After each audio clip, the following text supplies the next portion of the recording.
Hello dear students, today we shall discuss The Lotus Eaters by Lord Alfred Tennyson.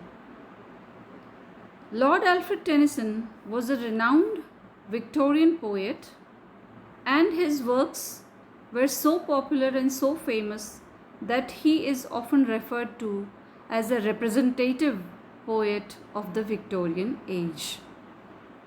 But it also needs to be remembered that his poems have a rich influence of the age prior to the Victorian age, that is the Romantic age. In this particular poem, Alfred Tennyson has taken the original story from Homer's famous epic, the Odyssey. Homer was a famous ancient Greek poet, and he is famous for his two beautiful epics, the Iliad and the Odyssey. The poem Lotus Eaters is based on an episode which Tennyson picks from the latter epic, that is the Odyssey. In Homer's epic, Odysseus was the main hero. So also in Tennyson's Lotus Eaters, his wife was Penelope, his son's name was Telemachus, and Ulysses or Odysseus is returning home after a 20-year long absence from his kingdom of Ithaca. He had gone for the war of Troy, that is the Trojan War, and now when the poem The Lotus Eaters opens, we find him returning home to the kingdom of Ithaca, and during his journey back to Ithaca, this episode occurs which Alfred Tennyson has beautifully depicted in the poem.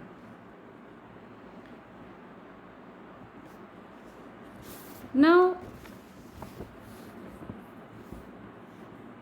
the Lotus Eaters describes a group of mariners who, upon eating the lotus, are put into an altered state of mind, and they withdraw into an isolated world.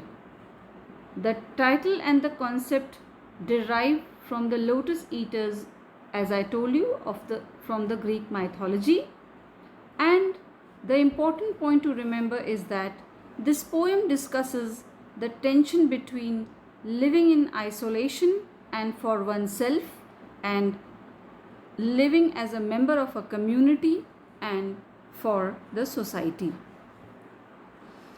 When Odysseus and his fellow mariners chance to land upon the land of the Lotus Eaters, his fellow sailors or mariners or his friends, they eat the lotus of that land.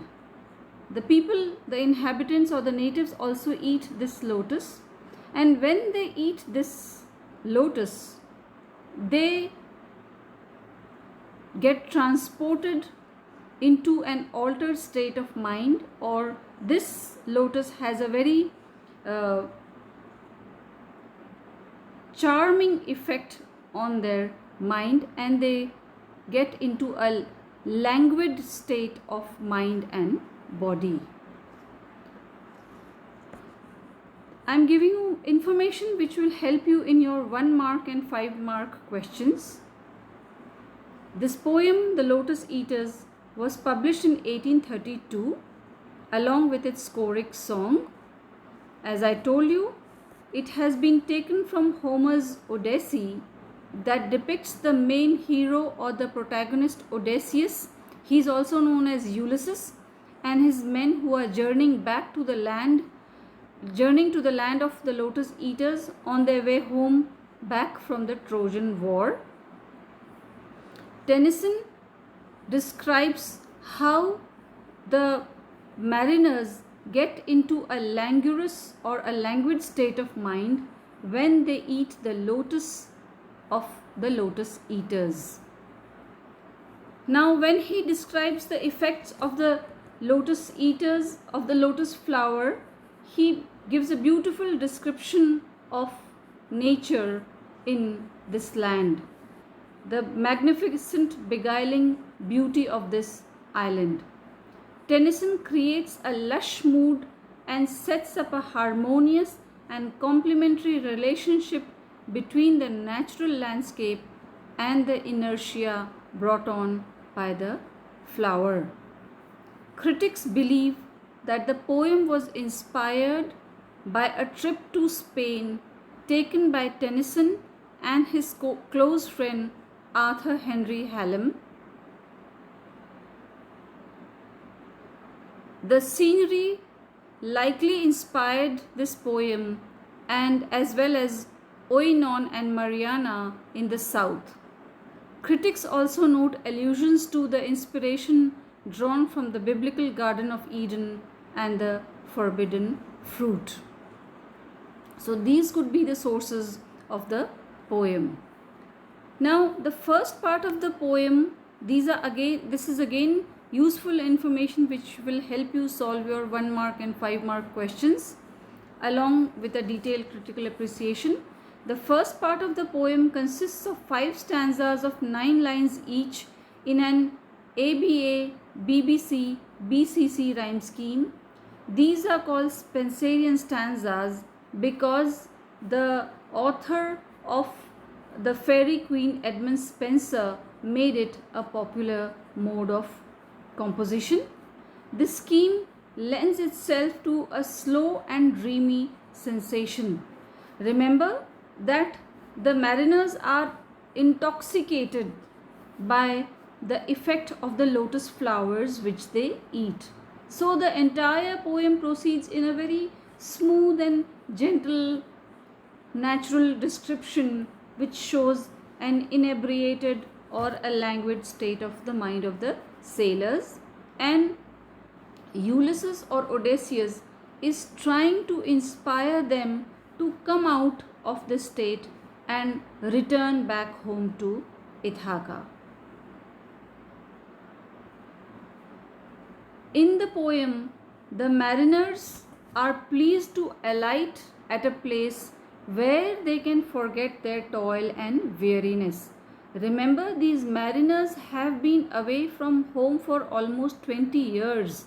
They are tired of war, they are tired of the journey, they are tired of the hardships, and now when they are in the land of the lotus eaters and they are in beautiful natural surroundings and they are under the effect of the lotus flower which they have eaten, they want to take a break from all the struggles that they have experienced so far, and therefore while they are happy to be in such a place and in such a mental condition,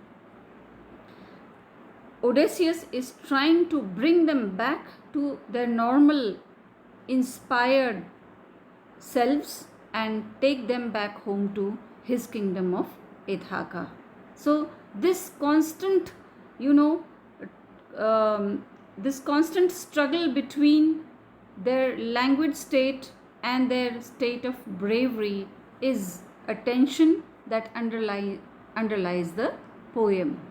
So in the poem, the mariners are pleased to alight at a place where they can forget their toil and weariness, and they set up their minds to ease about their creeping old age and irrelevance, which is embodied by the line stating that their sons are taking over that rule. If you read Odyssey by Homer, you will find that Telemachus, Odysseus' son, was 2 years old when Odysseus left him, and now when he is returning, he is a grown-up adult of almost 20 years and he is about to be handed over the throne of Ithaca by his father Odysseus. So all the children are now grown up the children of the sailors also, and naturally they will take up the kingdoms or the other responsibilities of their fathers who have been out for 20 years. So this, they are tired of the endless waves of the ocean and the hard labor that they have performed.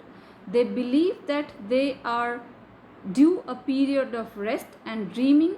It is natural for men to ripen and fall like leaves and apples, and they only want to rest as they are nearing the end of their lives. This is an understandable position for the mariners to take, although it differs greatly from that of Ulysses or Odysseus we meet in Tennyson's poem.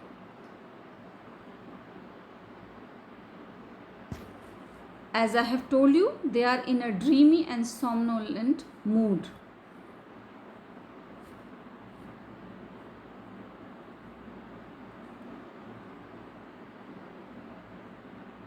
Since Tennyson does not include Ulysses' forcible tearing of his men away from the island as in Homer, the reader is left to see the judgment of this lifestyle through Tennyson's portrayal of it.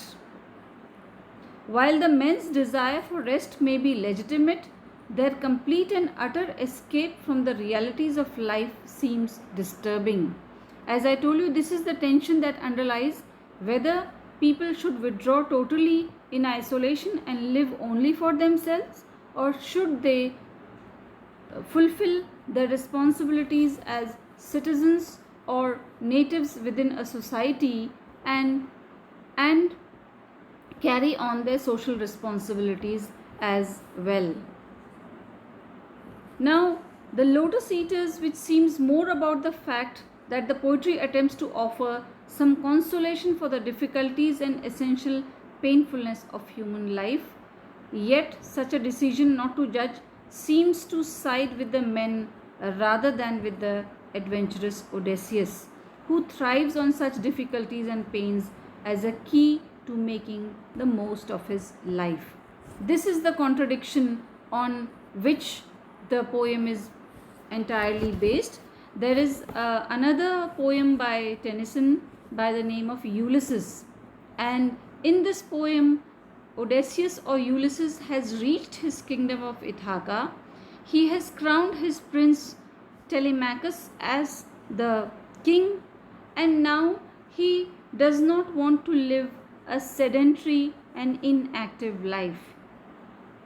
This is exactly his stand in the poem Lotus Eaters as well, where he is prompting, he is inspiring his fellow men to come out of this languid state which they are enjoying so much, to come out of that state and become active all over again.